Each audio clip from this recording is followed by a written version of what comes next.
So let's talk about creating wealth as an online entrepreneur. The first thing we have to understand is the difference between wealth and status. Status is a palace. Status is a building that looks really good, looks really pretty on the outside, but doesn't protect you when the trials of life come. Wealth is a castle, and it protects us when those trials of life come. And people build a palace by spending income on treasures, and these are things that are status orientated. We want to look good to the world. We want the world to approve of our activities and our successes. But we build a castle by investing in assets, either financially or by creating digital assets, something that is going to generate revenue independent of how we spend our time. So one of the things we want to do as an online entrepreneur is avoid get-rich-quick schemes. We want to avoid being motivated with claims of instant gratification. We want to avoid instant money claims. And we want to run if we see a Lamborghini in a promo video. Get-rich-quick schemes always appeal to the desire for status, not the desire for wealth. And there's a lot of this on the internet right now. It can be very difficult as an online entrepreneur when we're looking for an opportunity to differentiate genuine wealth creation opportunities and appeals to a need for status. And they are easily identifiable once you realize the common thing. Instant gratification. Building wealth is about deferred gratification. It means you don't get everything you want right now. If you're being promised something that is instant, if someone's saying we'll show you how to make $1,000 a day on the internet or something like that, you know that they're appealing to your desire for instant gratification. It's something we all have, but we have to overcome that. And we have to operate on the principle of deferred gratification. This is something it's taken me many years to overcome in my own life. I find instant gratification very appealing, but I've learned to practice deferred gratification. So let's look at building wealth. To build wealth, we need to invest our time in building assets, whether that's real world assets or digital assets online.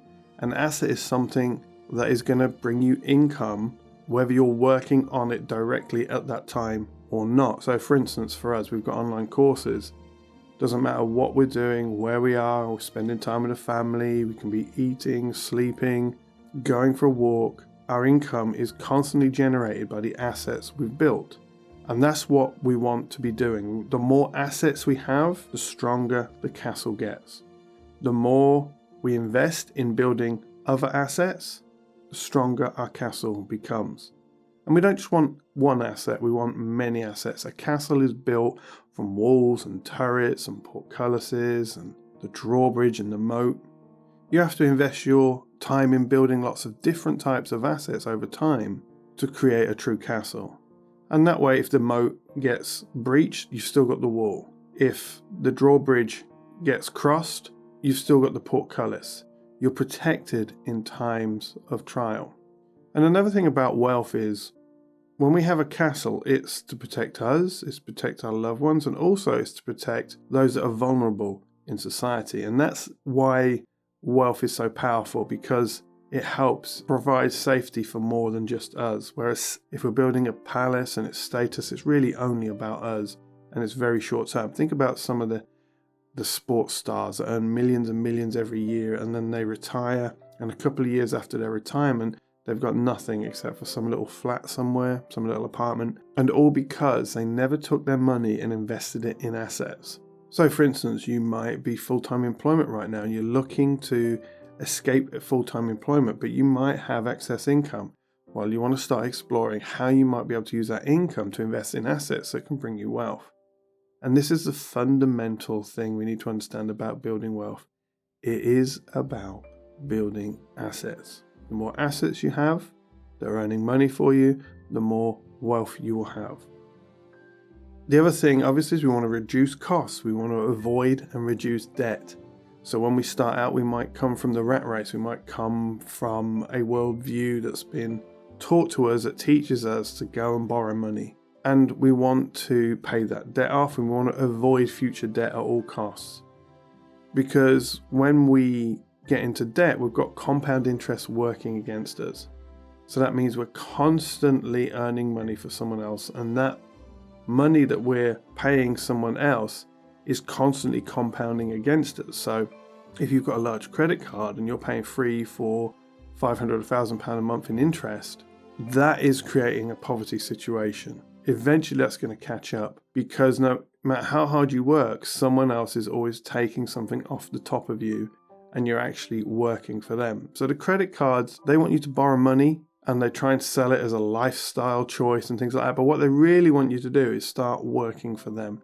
And when you borrow money and you're paying compound interest to them, you're working for them. But when you start practicing something called utilitarianism, we can get compounding working the other way. So we can get interest on our time. And that's really what assets can do. They can create residual interest that compounds for us over time. So if I give you an example, our courses, when we first started, we created them. We didn't have lots of students. Over time, the students built up, the reviews built up. Our courses rise in the rankings on the platforms.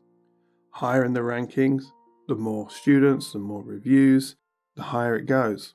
And that's how compounding can work in a marketplace using simple market forces. And over time, that your content starts earning more and more money. Your digital assets earn more and more money. And that compound is working for you, because the amount of time you put into the course is done, but over time the income from that course, if it meets a genuine need and it's good, is going to keep on increasing. That could be the same for apps, for games, for music. There's so much digital product we can create nowadays. It's really, really exciting. But utilitarianism is the idea that you don't buy status orientated equipment or resources for your life and for your business.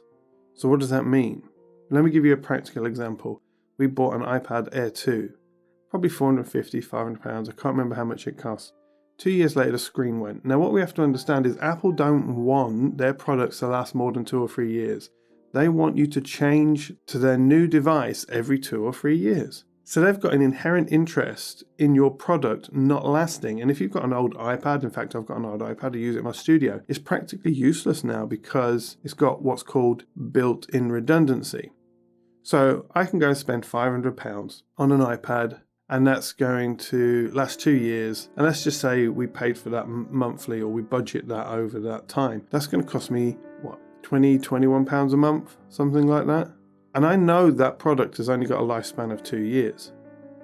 So I can go on something like Amazon and I can buy a generic tablet that's going to do pretty much the same job. I'm going to get pretty much the same apps, and it's going to cost me £120, which is £5 a month over 2 years.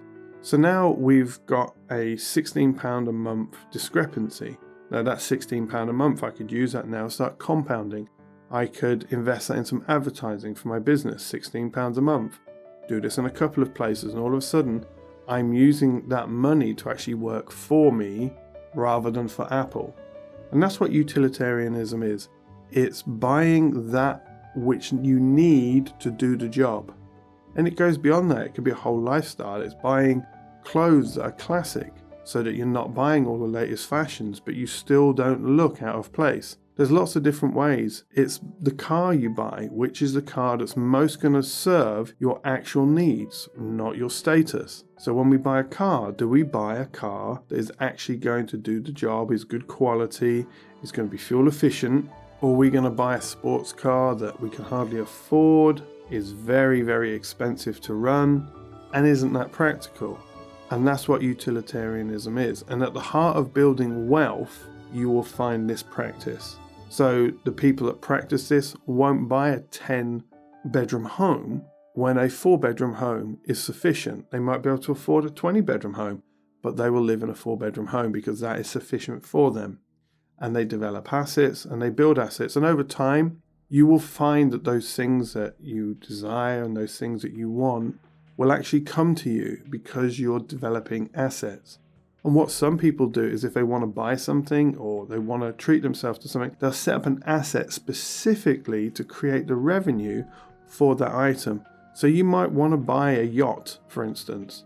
And the way you would do that is, first of all, practicing utilitarianism. So you're not going to want to buy some luxury yacht. You're going to want to buy something that's suitable for you and for those that are going to use it. And then you might create a new product. You might create something that's going to pay for that, that's going to buy that. And then you wouldn't borrow, but you would actually save for that item.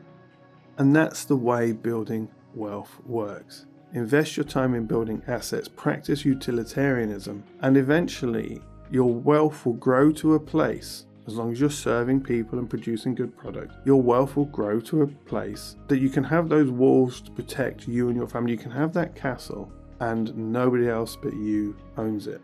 So think about deferred gratification. I encourage you to invest in building assets, practice utilitarianism, and build that castle so that you can take charge of your life, your time, and your income.